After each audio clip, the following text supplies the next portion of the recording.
Assalamu alaikum wa rahmatullahi ta'ala wa barakatuh. Bonjour chers élèves, bon retour. Voulez-vous tester vos connaissances en maths? Grand quiz de l'été, ça va vous aider à rafraîchir la mémoire. Commençons tout d'abord par les nombres et calculs. D'accord? On a 10 questions, un point pour chaque question, 10 secondes pour répondre. Et à la fin de la quiz, vous devez écrire la note que vous avez obtenue et la laisser aux commentaires. Ainsi, les difficultés que vous allez trouver pour qu'on passe à la remédiation. Alors, allons-y pour commencer notre quiz. La première question, 400 600 700. Comment on peut écrire le nombre en chiffres? La proposition 1, 2, 3. N'oubliez pas de mettre pause pour répondre. Alors, pour vous aider à la correction, je dois utiliser le tableau de numération. Voilà notre tableau de numération. On a la classe des unités, la classe des milliers, la classe des millions et la classe des milliards. Alors, notre nombre, il était écrit comme ça. 400 600 700. Regardez-moi, j'ai utilisé le couleur pour ça va vous aider à l'écrire dans le tableau. Alors, ça, c'est la classe des unités, la classe des milliers, la classe des millions. Alors, 0, 0, 0 et les unités. Voilà la classe des unités. Maintenant, la classe des milliers, c'est 600. Voilà 600. La classe des millions, c'est 400. Alors, mon nombre, ça va écrire 400 millions, 600 000 et 700. Alors, les zéros là, ils sont très utiles. Faites attention. Alors, la réponse, c'est la réponse numéro 3. Deuxième question. 1385 millièmes. Alors, ce nombre, comment je peux l'écrire? Soit la forme 1, 2 ou 3. Top chrono.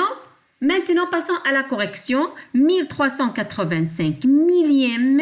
Lorsque j'entends millième, ça veut dire que le nombre, je peux l'écrire sous forme d'une fraction.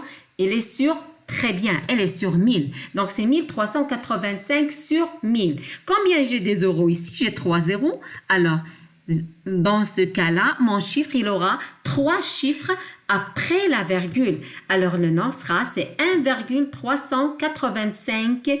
C'est notre nombre décimal. D'accord? Alors, la réponse, c'est la réponse 1. Je dois l'entourer. Voilà. Question 3. Encadre le nombre 78,167 au centième. Est-ce que c'est l'encadrement 1, ou bien 2, ou bien 3?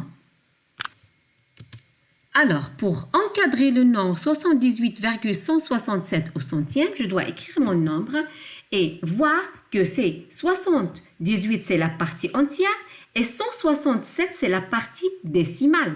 Et la partie décimale, elle est constituée de 1 dixième, 6 centièmes et 7 millièmes. Alors, mon encadrement doit être au centième. Je dois encadrer le chiffre du centième qui est le 6 là. Alors, je dois préparer mon encadrement. 78,167, elle est encadrée entre le plus petit qui est 78,15 et là 78,17 parce que ici on a 16, donc avant il y a 15 et après il y a 17. Alors la bonne réponse c'est la case numéro 2, la voilà. Je dois encadrer ma réponse. La question numéro 4. Écrire le chiffre qui manque pour que le nombre soit divisible par 9. J'ai ici un nombre qui se constitue ou bien de 4 chiffres, pardon. Ils ont demandé le chiffre d'ici. Alors, la proposition 1, ou bien 2, ou bien 3. Top chrono. Alors, pour écrire le chiffre qui manque, je dois faire un petit rappel à la divisibilité de 9. Alors, pour qu'un nombre soit divisible par 9, alors les nombres dont la somme des chiffres est égale à 1 multiple de 9, dans ce cas-là, ce nombre, elle est divisible par 9. Alors, qu'est-ce que je dois faire? Je dois écrire mon nombre devant moi et je dois calculer la somme de ces chiffres. 5 plus 8 plus 3 et voir à quoi est égal. Donc, 5 plus 3, ça fait 8. 8 plus 8, c'est 16. Pour chercher le nombre le plus proche de 16 et qui est multiple de 9 ou bien divisible de 9, je dois ajouter très bien 2. 16, 17, 18. Donc, Le chiffre qui doit être ici au milieu, c'est le chiffre 2. Dans ce cas-là, mon nombre, elle est divisible par 9. Alors, c'est la réponse 2. Je dois l'encadrer. Passons à la suivante. 7 sur 4, ça c'est une fraction. Comment je vais la lire? Est-ce que c'est 4 centièmes, ou bien 7 quarts, ou bien 7 dixièmes? On doit choisir l'écriture correcte. 7 sur 4, je dois faire un petit rappel que 7 c'est quoi? 7 c'est, très bien, c'est le numérateur. Et 4 c'est quoi? C'est le dénominateur.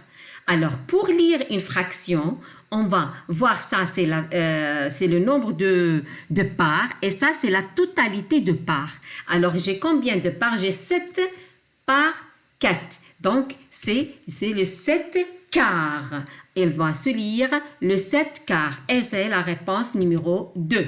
Je dois l'encadrer. La question suivante, dans l'inverse de la fraction 1 huitième, est-ce que c'est 8 ou bien 8 sur 10 ou bien 8 dixièmes ou bien 8 sur 1? Pour donner l'inverse d'un nombre, qu'est-ce que je dois faire? Je dois changer très bien le numérateur, il doit être, le dénominateur, il doit monter en haut et le dénominateur va descendre en bas. Alors, la fraction inverse, c'est 8 sur 1. Pour vérifier est-ce que c'est juste ou non, lorsqu'on multiplie la fraction par son inverse, je dois trouver combien? Très très bien, je dois trouver 1. Parce que 8 fois 1 c'est 8 et 8 fois 1 c'est 8. 8 sur 8 c'est le 1. D'accord? Alors on a la réponse 8 sur 1 qui est égale aussi 1. Très très bien, à 8. Alors là ici on a deux réponses qui ont juste, c'est la réponse 1 et la réponse 2. Alors là, je vais encadrer les deux réponses. D'accord? La question suivante. Calcule 1 sur 3 divisé par 4 tiers. Ou bien 1 tiers divisé par 4 tiers. Est-ce que ça est égal à 4 ou bien 4 tiers ou bien 1 quart? Alors, lorsque j'ai là cette écriture-là, qu'est-ce que je dois faire? Je dois l'écrire sous forme comme ça. 1 tiers divisé par 4 tiers. Alors là, la divisibilité des fractions, lorsqu'on divise deux fractions, on va garder la première et très bien, et multiplier par l'inverse de la deuxième. 4 tiers, ça va devenir 3 quarts. Alors là, pour calculer ce produit-là, regardez là, j'ai 3 en haut et 3 en bas, je dois simplifier. Alors, je vais simplifier par 3, ça va me donner le 1 quart. Alors, ma réponse, c'est la réponse numéro 3. Alors, je dois l'encadrer. D'accord? Question suivante. Calcule 10 au carré. Alors, est-ce que c'est de 111 ou bien 121 ou bien 112? Alors, lorsqu'on dit ici 11 au carré, donc c'est la multiplication de deux nombres qui sont égales et qui se fait deux fois. Donc, c'est 11 fois 11. Et on sait bien la multiplication de 11. Lorsqu'on a 11 fois 11, je dois faire calculer 1 plus 1, c'est 2. Et ça va me donner 121. Alors, ma bonne réponse, c'est la réponse numéro 2. Je dois l'encadrer. D'accord? La question suivante, c'est quoi la racine cube de 8? Est-ce que c'est 2, 3 ou bien 4? Alors, pour connaître la racine cube de 8, qu'est-ce que je dois faire? Je dois chercher le nombre qui va être à la puissance 3. Ça veut dire, on va multiplier le même nombre 3 fois et qui va être égal à 8. Alors 8, c'est égal à combien? C'est très bien. C'est 2 fois 2 fois 2 qui est égal à 2 à la puissance 3 ou bien 2 à la puissance 3 ou bien 2 au cube. D'accord? Alors, on sait bien que 2 est la racine cube de 8. D'accord? On a vu ça. Alors, la bonne réponse, c'est la réponse numéro 1. Je dois l'encadrer.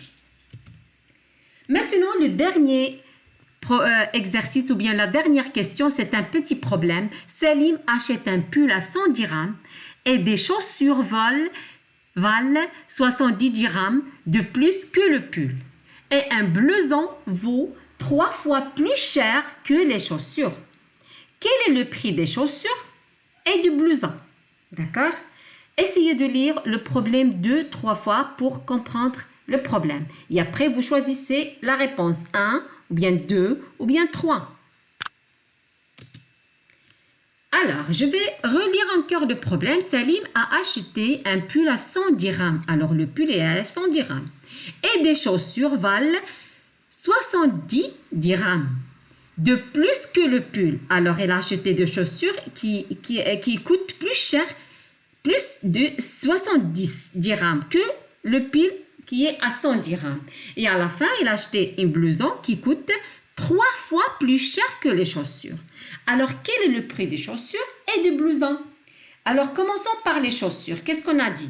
Les chaussures, ils valent 170 dirhams de plus que le pull. Le pull est égal à combien? À 100 dirhams. Alors, qu'est-ce que je dois faire? C'est 100 plus 70 qui est égal à 170 dirhams. Maintenant, la chemise. La chemise, il vaut 3 fois plus cher que les chaussures. Alors, le prix de chaussures, c'est 170. Alors, c'est 3 fois 170. Qu'est-ce que je dois faire? Le prix du blouson, c'est 170 fois 3, qui est égal, 3 fois 0, c'est 0. 3 fois 7, c'est 21. J'écris le 1, je retiens le 2. 3 fois 1, c'est 3, plus le retenu, c'est 5. Alors d'après mes calculs, je trouvais que le prix de chemise est à 170 dirhams et le prix de blouson est 510 dirhams. Alors, la bonne réponse, c'est la réponse numéro 1. Je dois l'entourer. Alors, chers élèves, c'était la fin de notre quiz. S'il y a des questions, vous pouvez l'écrire sur vos commentaires. Aussi, vous pouvez m'écrire votre quiz, la note de votre quiz. Et au prochain quiz, Inch'Allah, c'est à propos des activités de mesure. Au revoir.